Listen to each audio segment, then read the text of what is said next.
મારું નામ વિનોદ ગાયકવાડ, ફૂલવાડી. પોલીસ સ્ટેશનમાં અરજી આપવા માટે શું એ છે ને એક આપણા બાપુભાઈ લાસ્યાભાઈ ગામિત છે.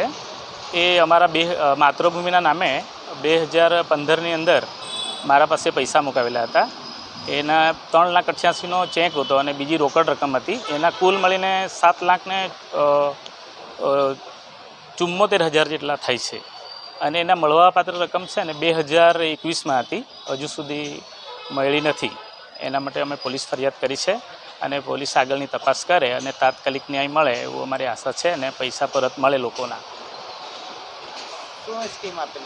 એ 5 વર્ષમાં ડબલ કરવાની વાતો કરતા હતા કે 5 વર્ષમાં ડબલ કરી આપીશું, પણ હજુ સુધી મળ્યા નથી. ઘણો 10 વર્ષ થઈ ગયા.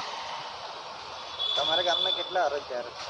મિનિમમ હાલમાં જે છે મારા જોડે 20 થી 25 જણા છે હાલમાં. કયા ગામમાં? ફૂલવાડી. હા, ધરમપુર તાલુકો. એક જ ગામના કે બીજા ગામના?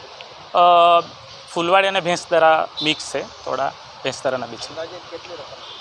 અંદાજી મારી પોતાની રકમ 7,74,000 છે અને આ બધા લોકોને મળીને તો મને લાગે 20 લાખની ઉપર હશે. હા, એ ડબલ કરવાની વાતો કરતા હતા કે તમને 5 વર્ષમાં ડબલ કરી આપીશું, કે તમે મૂકો.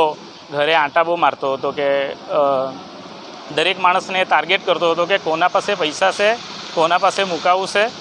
એ પ્રમાણે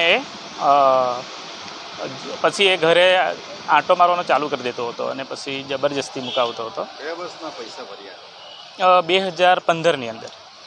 2015થી અત્યાર સુધી તમે કોઈ જગ્યા પર રજૂઆત કરી કે પહેલી રજૂઆત? ના, અમે પહેલી રજૂઆત છે, કેમ કે એ લોકો પૈસા આપવાની વાતો કરતા હતા કે તમને પૈસા મળશે 1 વર્ષ, 2 વર્ષ, 3 વર્ષ એમ કરીને. ઘણા હવે 2025 થઈ ગયું, 2021માં મળવા પાત્ર હતા.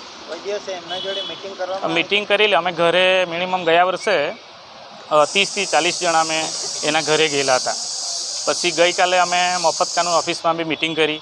એને પૈસા આપવાની ચોખ્ખી ના પડી કે મારા જોડે પૈસા હું નહીં આપીશ, તમારે જે થાય તે કરી લેજો, એવી વાતો કરે છે.